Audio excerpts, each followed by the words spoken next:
Hey YouTube, Maker's Journey here. My wife came to me the other day and she owns her own preschool right here in Virginia, near the Richmond area. Check her out, it's called Robots and Mud Pies. You can check her out online. But she came to me with these resin blocks. You know, they got little insects and stuff inside of them for the kids to identify. This one is a praying mantis.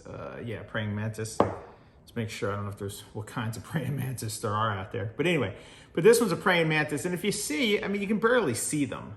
They're pretty dingy, pretty rough looking. Here's a starfish and the backside's really bad. But, and this looks like a monarch butterfly. Let me see. It just says butterfly, weirdly enough. But I believe that's a monarch. Maybe somebody can leave something in the comments. Tell me what these insects are.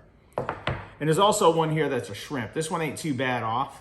So she came to me and she asked me if I could clean them up a little bit, maybe make them a little more visible. I'm gonna be using this Mother's Mag and Wheel stuff. It's a very light abrasive technically. And I'm gonna be using some 600 grit sandpaper, so 1500 grit. I do have some 2000 grit too. So if I gotta go to that, I will.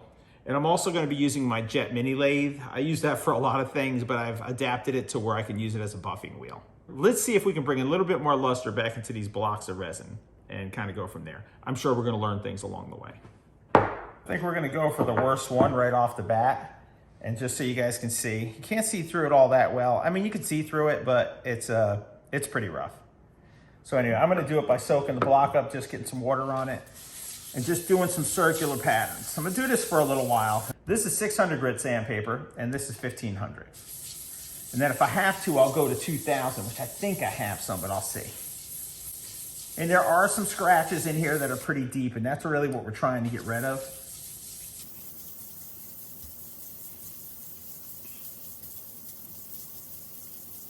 Just keeping it nice and flat. Oh, that's another thing too. I always keep a piece of granite. I have two of these, a white one and this one. And I just love how flat they are, and they also work well with leather, especially if you're trying to do some embossing or engraving or something like that. I don't want to go up and down because I'm scared to put more lines in it. So I'll just do a little circular motion, catching this water over here every now and then.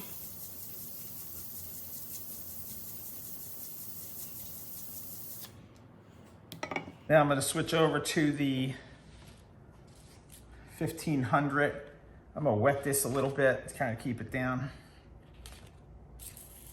I'm sure I'm not doing this right. I'm just trying to make do with what I have in the shop without ordering anything. And I happen to have some 1500, 600 grit, and I also have some 2000. So we're going to try and make it work with this. Decided to do a little voiceover on this piece right here. Right now I'm doing the ends, and I'll tell you the truth, I have no idea what I'm doing here. I'm not even going in a circular motion. I'm just trying to buff them up a little bit. Just kind of get them a little flatter.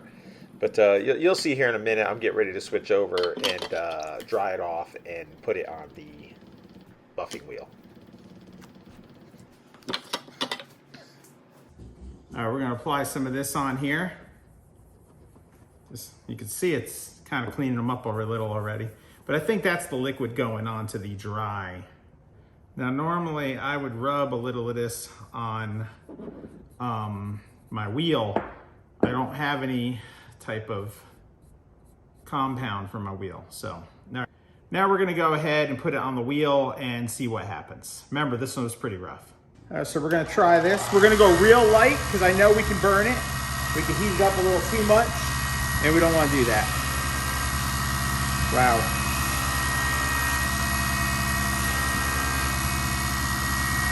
Look at that. That's just the one side alone. I don't know. I'm not taking off the letters. Oh well.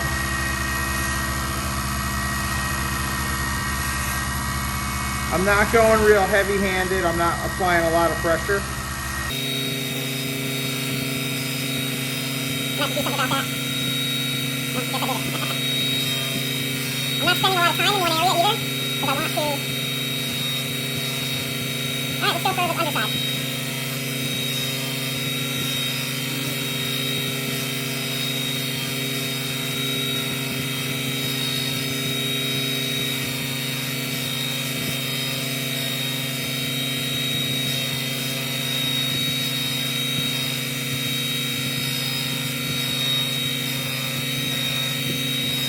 said, I don't want to get carried away.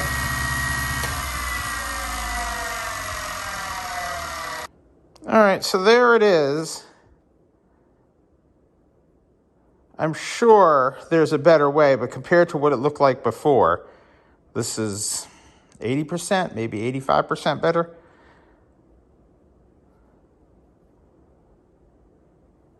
I mean, at least now you can see them. The praying mantis. All right, I'm going to do the rest and show you what they all look like at the end. I'm going to do a before and after this time now. That's the monarch butterfly. So you can see that one. All right, here they are.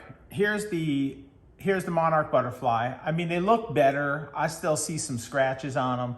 I think that maybe you guys can throw some comments or suggestions in there.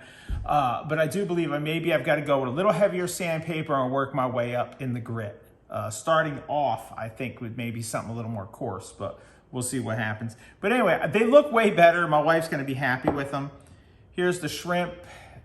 Here's how it turned out. Hopefully you can see that. Maybe before. Here's the starfish.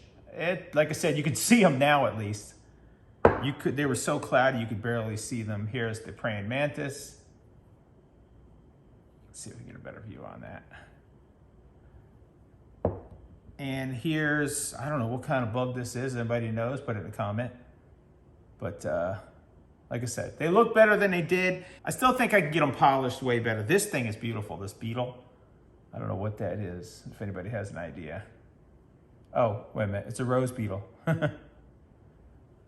But all in all, I really like the way they turned out. They look, I'd say 80 to 85% better. I'm guessing the kids were rubbing them across the table, and that's why they turned out the way they do.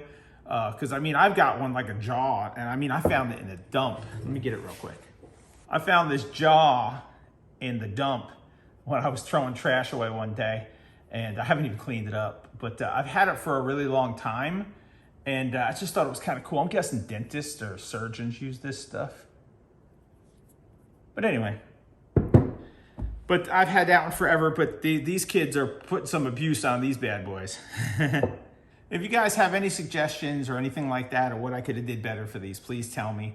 Maybe there's a series of grit, how I'm supposed to work up. And then you can buy some nice wet sanding sandpaper from Woodcrafters. That's my local supplier. He's in the area. We have one Woodcrafters in the area, and I go to him frequently for things like that. So please make suggestions and tell me what I could have did better, or did you like the improvement? Later.